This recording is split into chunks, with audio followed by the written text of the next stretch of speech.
사랑합니다. 지난 한 주간 기도하시느라고 수고 많으셨습니다. 주님께서 그 기도에 반드시 응답하시고 아름다운 열매를 하반기에 또 우리 자녀들에게 부어주실 것을 믿습니다. 그리고 우리 교역자들 한 주간 설교하느라고 너무너무 분장하고 연기하느라고 얼마나 애썼는데 깊이 고마움을 전합니다. 그리고 저도 오늘 분장을 했습니다. 좀 놀라주세요. 왜? 평소에 어두운 옷 입다가 오늘 입었잖아요. 맥추절이라 입은 그런 이유도 있지만 하여튼 색깔도 좀 바꾸고요. 여기에 맞춰서 여기도 좀 더 하얗게 화장을 하고 왔습니다. 제가 어느 한 주 화장을 안 했더니 어떤 분들께서 제 아내에게 찾아가셔서 목사님 어디 아프냐고, 아파 보인다고. 그래 제 아내가 제주도 교사 워크숍 가서 부탁을 하더라고요. 제발 화장을 잘 해주십시오. 성도들 걱정합니다. 화장 이쁘게 해주세요. 왜 제가 오늘 화장을 평소보다 좀 하얗게 했는데 좀 예뻐 보입니까? 확실히 산부가 뜨거워요. 반응이. 오늘 맥추절입니다. 상반기 인도하신 하나님 앞에 너무너무 감사했어요. 제가 어제 말씀드렸던 대로 밤늦은 시간에 저희 딸아이들과 다 모였어요. 5 식구가 모여서 이제 제가 먼저 시작을 했죠. 교회에 하나님 베푸신 은혜, 또 저희 가정에 베푸신 은혜를 먼저 고백을 했어요. 그리고 제 아내 첫째, 둘째, 셋째 그렇게 하나님 앞에 하나하나 고백하는데 얼마나 좋던지요. 그리고 감사의 제목을 봉투에 쓰고 제가 대표기도 하고 오늘 그렇게 예물을 드립니다. 여러분 다 그러셨죠? 다 그러셨죠? 예. 내년에는 100% 아멘 하실 줄 믿습니다.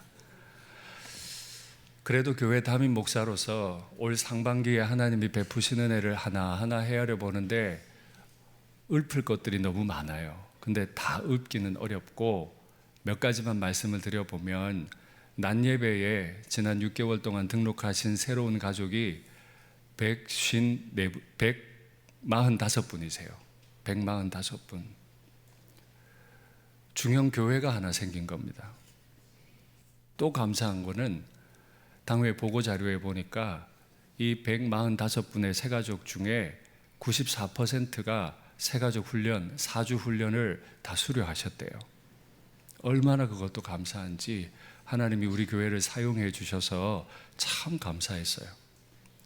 제자훈련 시작을 했는데 올해는 3반이 됐어요. 그래서 더 많은 평신도 지도자들을 세워낼 수 있게 돼서 참 감사했습니다. 올해 연초에 우리 평신도 지도자 컨벤션 열어서 우리 교회 순장님들과 다른 교회 순장님들이 연합해서 함께 은혜 받는 시간도 있었고 또 그런 힘을 가지고 소그룹의 힘을 가지고 얼마 전까지 우리는 목양팀별 가족 수련회를 교회 역사상 처음으로 시작을 했어요. 저는 어제 피드백 회의에 가지 않았습니다만 제가 아침에 얘기를 들으니까 그 피드백 회의에 참여하셨던 우리 교구장님들 많은 분들께서 내년에 이거 또 하자고 하셨다고. 얼마나 좋든지요. 행사했는데 앞으로 하지 말자 하지 않으시고 내년에 또 하자 하는 분이 훨씬 많으셨다고 하니까 얼마나 감사한지요. 제주도라고 하는 그 낭만적인 곳에, 그 비싼 곳에 우리 주일학교 선생님들 다 모시고 가서 그곳에서 하나님 말씀 나누고 선생님들에게 깊은 감사를 표현할 수 있어서 이것도 감사하고, 담임 목사 개인으로도 교회 앞에 감사한 일이 많이 있습니다. 그러나 여기서 다 말씀드리긴 어렵고 기회를 보아서 말할 수 있을 때 또 제 개인의 감사를 교회 앞에 드리도록 하겠습니다. 오늘 맥추절을 맞아서 마태복음을 잠깐 멈추고 시편 131편 다윗의 시로 말씀을 나누려고 합니다. 다윗이 하나님을 많이 사랑했고 또 하나님의 임재의 자리인 성전을 많이 사랑해서 그 마음을 담아 지은 시가 오늘 131편이에요. 그런데 이 131편을 시작하면서 아닙니다, 아닙니다, 아닙니다. 이 부정어를 3번이나 반복합니다. 도대체 다윗은 왜 이렇게 아니라고 말할까요? 말씀 볼까요? 여호와여, 내 마음이 교만하지 아니하고 내 눈이 오만하지 아니하고 내가 큰 일과 감당하지 못할 놀라운 일을 하려고 힘쓰지 아니합니다. 자신을 하나님 앞에 세워놓고 생각하니까, 성전에 올라가며 생각하니까 거룩하신 하나님 앞에서 내 마음은 아닌 거예요. 내가 주를 위해 살아보겠다는 것도 아닌 거예요. 그래서 아닙니다, 아닙니다, 아닙니다 3번을 자기 부인을 해요. 그렇죠? 진짜로 거룩하신 하나님 아버지 앞에 선 사람들은 자기를 이렇게 부인합니다. 시편의 서론이라고 할 수 있죠. 시편 1편 그 중에도 1절 똑같이 되어 있습니다. 한번 볼까요? 복 있는 사람은 악인들의 꾀를 따르지 아니하며 죄인들의 길에 서지 아니하며 오만한 자들의 자리에 앉지 아니하고. 진짜로 거룩하신 하나님 아버지 그 앞에 서본 사람들은 자기를 부인해요. 한 번만 부인하는 게 아니고 샅샅이 뒤져서 이 모든 게 하나님 앞에 합당하지 않다고 부인하고 부인하고 또 부인해요. 제가 설교를 더 진행하면서 여러분들께 한 가지 물을 테니 마음으로 대답해 보세요. 최근에 하나님, 아무리 봐도 저는 하나님 앞에 아닌 인생입니다. 저는 부족한 인생입니다. 제가 이 행동을 하지 않겠습니다. 간절하게 회개하고 자신을 부인하며 눈물 흘린 일이 언제세요? 하나님 아버지 앞에 나를 철저히 부인한 일이, 그 기도를 올린 일이 언제세요? 진짜로 하나님 사랑하고 하나님 앞에 서본 사람은 자신을 이렇게 부인하게 되는데, 우리는 이 자기 부인의 기도가 이 감사절에 있으면 좋겠습니다. 그러면 다윗은 무엇을 그렇게 부인하고 싶었을까요? 자기의 어떤 모습을 부인하고 싶었을까요? 말씀 보죠. 여호와여, 내 마음이 교만하지 아니하고 내 눈이 오만하지 아니하오며 내가 큰 일과 감당하지 못할 놀라운 일을 하려고 힘쓰지 아니하나이다. 하나님 앞에 서보니까요, 나 그렇지 않은 줄 알았는데 어느덧 내 마음이 교만해져 있어요. 이 교회 내가 어떻게 했는데, 내가 얼마나 힘썼는데, 내가 세웠는데. 마음이 교만하니까 눈도 교만해져. 남들을 늘 아래로 봐. 나는 옳고 상대는 틀렸다고 다 쳐다봐. 그런 마음과 눈이 되니까 이 손발도 큰 일과 감당하지 못할 놀라운 일을 하려고 엉뚱한 힘을 쓰고 있어요. 아무리 그래도 교만과 오만은 나쁜 줄 알겠지만 힘쓰는 게 나쁜 일입니까? 열심히 하는 게 나쁜 일입니까? 왜 나쁜 건지 확인해 드리죠. 제가 종종 거룩한 비교라는 말을 자주 쓰는데요, 성도들은 하나님의 말씀과 자신을 자꾸 비교해서 뭘 회개해야 할지 깨달을 필요가 있어요. 왜 자신이 감당하지 못할 놀라운 일을 하려고 힘쓰는 게 잘못된 것인지 말씀을 보여드리겠습니다. 홀로 큰 기이한 일들을 행하시는 이에게 감사하라. 그 인자하심이 영원함이로다. 저 기이한 일은 우리는 할 수 없는 일이에요. 기이한 일은 누구만 하신다? 하나님만 하세요. 오직 하나님만 홀로 기이한 일을 하시는데 내가 뭐라고 기이한 일을 하겠다고, 업적에 남겨보겠다고. 내가 주께 감사하옴은 나를 지으심이 심히 기묘하심이라. 주께서 하시는 일이 기이함을 내 영혼이 잘 아나이다. 오늘 본문의 놀라운 일들, 139편의 기이한 일들, 같은 말입니다. 오직 하나님 홀로 기이하고 놀랄 만한 일을 행하실 뿐이고, 우리가 할 일은 그 기이한 일을 홀로 행하시는 하나님을 알려고 애쓰는 거예요. 하나님이 어떤 분이신지 알려고 애를 쓰는 거예요. 그 홀로 기이한 일을 행하시는 하나님을 만나면 영혼의 감사가 넘쳐요. 그저께 저희 딸아이 하나가 금요기도에 왔다가 렌즈를 잃어버렸대요. 집에 가서 제가 물었어요. 얘야, 기도회 때 왜 렌즈를 잃었니? 수련회 때 자기 만나달라고 기도하다 눈물이 나서 렌즈가 빠져버렸대요. 얼마나 감사하든지, 얼마나 두렵고 마음이 아프든지 하나님이 이 아이의 영혼을 만족시켜 주십시오. 하나님을 알게 해 주십시오. 우리 일산교회 출석하고 있는 모든 믿음의 다음 세대들이 이 하나님을 알고 하나님 앞에 감사하면 얼마나 좋겠습니까? 우리는 힘쓰지 않아도 돼요. 하나님만 홀로 큰 일을 하시면 되는 줄 믿습니다. 예, 물론 하나님의 손에 붙들려서 큰 일을 해내는 분들도 있습니다. 그건 하나님의 은혜죠. 그래서 그런 사람들은 늘 하나님의 은혜를 자랑해요. 하나님의 은혜를 간증합니다. 하나님이 날 써주심을 감사하며 살아요. 그리고 사람들도요, 그렇게 하나님의 손에 붙들려 쓰임받은 종들을 얼마나 우러러보고 존경하는지 몰라요. 그렇죠? 그런데 이 하나는 하면 안 돼요. 내가 했다. 하나님을 자랑해도 되고 감사해도 되고, 또 사람들이 쓰임받은 종들에게 기쁘게 감사를 올려드리는 것은 좋은데, 존경을 올려드리는 건 좋은데, 자신 스스로 내가 했어, 안 돼요. 우리 첫 조상 아담과 하와가 왜 넘어졌죠? 특별히 하와가 왜 넘어졌어요? 네가 하나님과 같이 될 줄 하나님이 아셨기 때문이다. 하나님과 같이 되고 싶었어요. 홀로 기이한 일을 행하시는 분 앞에 서서 내가 그 일 하겠습니다. 힘쓰니까 망하는 거예요.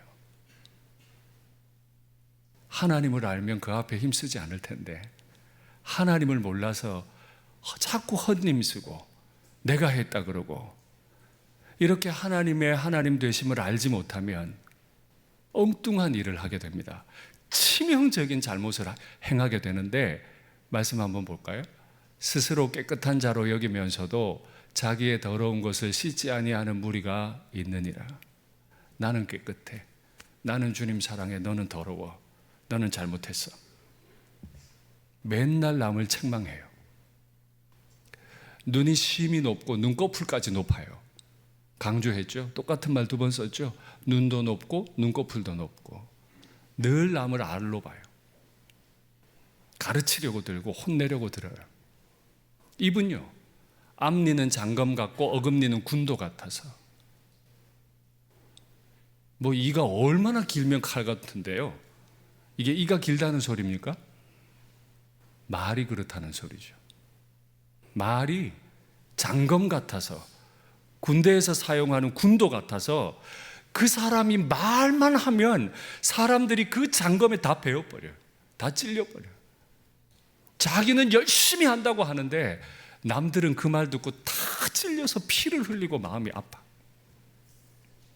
가난한 자를 땅에서 삼키며 궁핍한 자를 사람 중에서 삼키는 무리가 있다. 거머리에 비유되는 사람도 있어요. 다오 다오 하느니라. 아무리 하나님이 만족할 만큼 주셔도 만족을 몰라서 다오 다오 하느니라. 족한 줄을 알지 못하여 족하다 하지 아니하는 것이 또 있다. 예. 거룩하신 하나님 아버지 앞에 서서 하나님을 알지 못하면 감사는 사라지고 눈은 막 높아지고요. 이빨에서는 막 칼이 나와가지고 남들 찌르고요. 만족을 못해가지고 맨날 달라.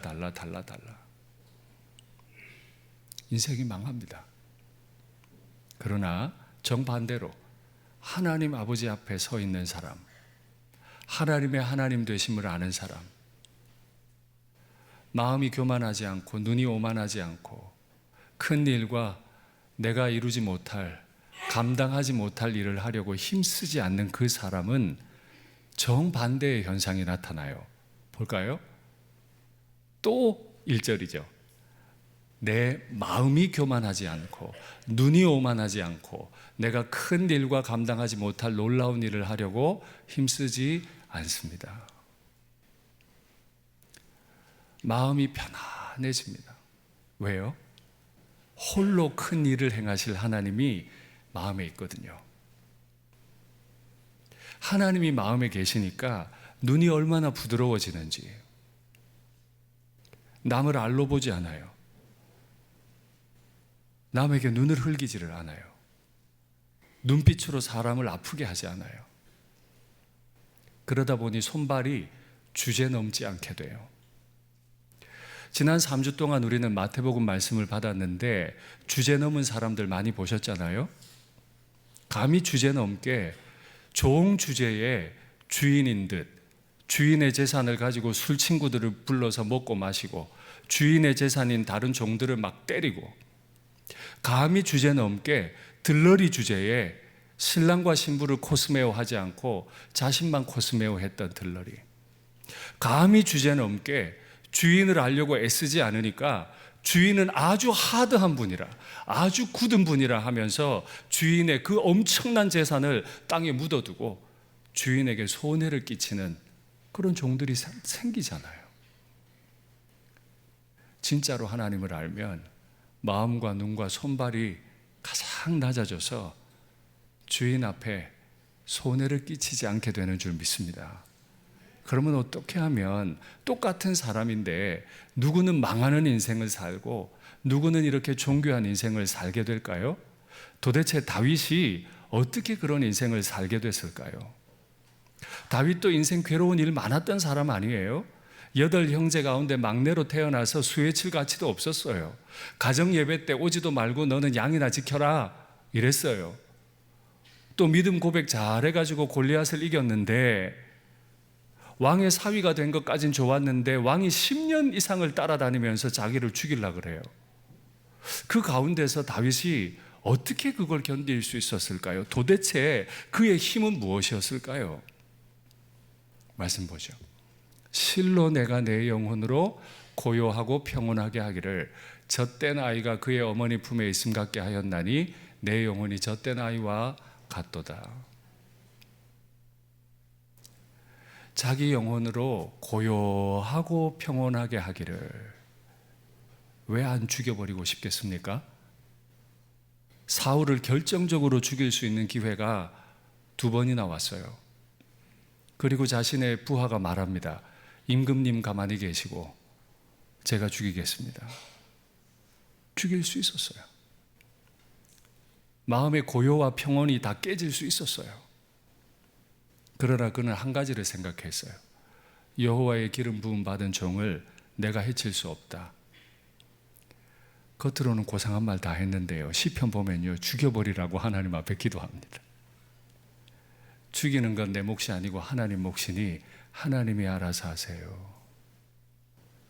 내가 다 할 수 없는, 내가 감당할 수 없는 일들은 내가 하려고 힘쓰지 않을 테니 하나님이 하세요. 그랬더니 진짜로 하나님이 그 일을 하셨어요. 그런데 어느 정도로 고요하고 평온하기를 젖된 아이가 어머니 품에 있음 같게. 아이들이 배가 고파서 다오다오 하면 엄청 울죠. 저희 신혼집이 지하에 7평 조금 넘는 지하방이었어요. 근데 집을 임시로 대충 법에 어긋나게 지어놓은 지하방이었대요. 저도 나중에 알았는데요, 그냥 벽돌만 하나 쭉 쌓아서 칸막이를 해서 저희한테 하나 주고 다른 집에 하나 준 거예요. 그래서 옆집 아저씨가 TV를 보면 저희 집에 무슨 프로인지 다 알 수 있어요. 그만큼 소리가 방음이 안 됐어요.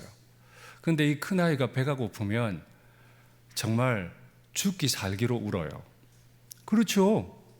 밥 안 먹으면 죽는데 밥 달라고 죽기 살기로 울어야지. 그러면 저는 배고픈 아이도 신경이 쓰이지만 TV 소리도 들리는데 이 아이가 죽기 살기로 울면 이 아이 소리 때문에 저 옆집 아저씨 깨겠구나, 스트레스 받겠구나, 제가 마음이 힘이 들더라고요. 그래서 막 애를 집어 들어서 던지고도 싶었고요. 네, 그렇게 안 보이죠? 저도 한 칼 합니다. 하루는 도저히 못 견디겠으니까 제가 쓰던 책상에 아이를 올려놓고 이불로 확 뒤집어 다 싸버렸어요. 아내가 그걸 보고 기함을 하고 왜 그러냐고. 배가 고프면 이렇게 돼요. 죽기 살기로 울어요. 진짜 마귀 새끼 같아요. 근데 배가 딱 채워지면 세상의 천사도 그런 천사가 없어. 쭉 늘어져 가지고 세상에 그렇게 만족해. 여러분 다 아시잖아요. 그렇죠? 뭐 여러분 가정에 자녀들은 다 마귀 새끼인 적은 없었나 봅니다. 저희 집 애들 다 그렇던데. 얘가 내가 울면 옆집 아저씨가 깨고 옆집 아저씨가 깨면 우리 부친께서 힘드시겠구나. 내가 울음을 멈추어야겠군. 주님, 내가 울음을 멈추게 하소서. 이 젖 먹는 애가 그런 기도를 했겠습니까? 아니지요. 이 아이에게 일어난 변화는 엄마가 젖을 물려서 얘에게 다 채워준 거예요. 다윗이 어떻게 위경 가운데서도 고요하고 평안했어요? 그의 인격이 아니에요. 그의 인격의 힘이 아니라 그의 영혼에 채워지는 게 있었어요. 뭐예요? 하나님. 그래서 그는 오늘도 성전으로 올라갑니다. 그래서 그는 오늘도 하나님의 말씀을 받습니다. 저는 추수절에 또 하나님 앞에 이기적인 기도를 합니다. 하나님, 주십시오. 하나님 자신을 저에게 주십시오. 하나님 자신을 제 영혼에 다 채워주십시오. 그래야 내가 삽니다. 저는 우리 성도님들도 이 추수절에 하나님 앞에 달라 하시면 좋겠어요. 하나님 자신을 달라고, 하나님 자신이 우리의 영혼에 충만하게 채워지게 해달라고 달라 기도하시면 좋겠어요. 다윗 같은 사람이 또 성경에 나오는데요, 야곱입니다. 야곱은 진짜로 박복하게 태어났어요. 쌍둥이 동생으로 태어났죠. 60년을 살도록 그는 박복했어요. 도저히 안 되겠다. 내가 이제 축복된 인생으로 바꿔야겠다. 그래서 스스로 하나님의 복을 빼앗으려고 내가 큰 일과 감당하지 못할 놀라운 일을 하려고 애써버렸어요. 그 결과가 뭐예요? 더 박복해졌어요. 이보다 박복할 수는 없어. 나이 60이 돼가지고 집에서 쫓겨났어요. 외삼촌 집으로 도망가고 있어요. 근데 갑자기 엄청난 반전이 일어납니다. 한 번도 하나님 앞에 예배 드렸다는 기록이 없는데 이 야곱이 갑자기 하나님 앞에 예배를 드려요. 말씀 볼까요? 야곱이 아침에 일찍이 일어나 베개로 삼았던 돌을 가져다가 기둥으로 세우고 그 위에 기름을 붓고 그곳 이름을 베트엘, 하나님의 집이라 하였더라. 이 성의 옛 이름은 루스더라. 제가 종종 말씀드리죠. 그리스도인은 이름 바꾸는 사람들, 의미 없던 땅을 의미 있는 땅으로 바꾸는 사람들. 갑자기 왜 이럴까요? 기름은 도망자들, 여행자들에게 있어서 목숨을 지키는 유일한 도구입니다. 야곱이 돌아올 때 한 고백을 보면 내가 이 지팡이 하나를 가지고 요단을 건넜나이다 이야기하거든요. 지팡이는 나이 든 사람이 짚고 여행하기 위해 필요한 거라면 기름은 상처가 났을 때 소독하고 회복하는 중요한 약이에요. 그걸 다 쏟아 부어버린 거예요. 여행 중에 약간 정신이 어떻게 된 거예요? 현실 감각이 갑자기 사라져 버렸나요? 그래서 그 중요한 걸 다 쏟아버렸나요? 아니면 기름의 가치를 무가치할 정도로 보이게 만들 만큼 어떤 압도적인 것이 그의 영혼을 사로잡았나요? 그에게 도대체 어떤 변화가 있었길래 이렇게 못된 짓을 하다 걸려서 도망가던 중에 자기에게 남은 유일한 재산을 하나님께 다 쏟아버릴 수 있나요? 말씀 보죠. 나는 여호와니 너의 조부 아브라함의 하나님이요 이삭의 하나님이라. 네가 누워있는 땅을 내가 너와 네 자손에게 주리니. 집도 없고요, 집에 살 권리도 없어요. 그런 야곱, 나이 60이 된 야곱에게 찾아와서 너한테 땅 줄게. 60이 되도록 장가를 못 갔고 장가를 못 가서 자손이 없는 사람에게 자손도 줄게. 네 자손이 땅에 티끌같이 되게 해줄게. 땅 끝까지 퍼져나가게 해줄게. 너뿐 아니라 땅의 모든 족속이 너와 네 자손, 여전히 박복하고 장가 못 간 야곱과 그 태어나지도 않은 야곱의 자손으로 말미암아 복받게 해줄게. 큰 일과 내가 감당하지 못할 놀라운 일이 이게 어떻게 가능해요? 내가 너와 함께 있어. 하나님이 오셨어요. 하나님이 그에게 와버리셨어요. 네가 어디로 가든지 너 지금 박복하게 도망가는구나. 걱정하지 마라. 네가 도망한 곳에도 나는 너와 함께 할 거다. 너를 지킬 거고 너를 이끌 거고 돌아오게 할 거다. 널 떠나지 않을 거다. 저 약속을 듣고 어떻게 내 마음이 교만해져? 저 약속을 듣고 내 눈이 어떻게 오만해져요? 저 약속을 듣고 내가 어떻게 감당하지 못할 그 놀라운 일을 하려고 힘을 쓰겠어요? 저 크신 하나님을 내가 먹어버렸는데 내가 무슨 노력을 하겠어요? 실컷 엄마 젖 먹고 세상 모르게 쓰러져 잠자는 애기같이 변하지 않겠어요? 다윗의 시로 시작했으니 다윗의 시로 마무리해 볼까요? 다윗은 오늘 시편뿐만 아니라 4편에서도 16편에서도 또 더 많은 시편에서도 참 많은 고백을 했는데 말씀 보죠. 주께서 내 마음에 두신 기쁨은 내가 스스로 만들어낸 기쁨이 아니고 내가 하나님을 먹어버렸더니 하나님이 내 안에 주신 그 기쁨은 그들의 곡식과 새 포도주가 풍성할 때보다 더하니이다. 내가 평안히 눕고 자기도 하리니. 야곱도 집이 없었고 다윗도 집이 없었어요. 그럼에도 평안히 눕고 자기도 하리니 나를 안전히 살게 하시는 이는 오직 여호와이십니다. 안전이 확보가 됐으니 늘어질 밖에요. 또 뭐 할 필요가 있어요?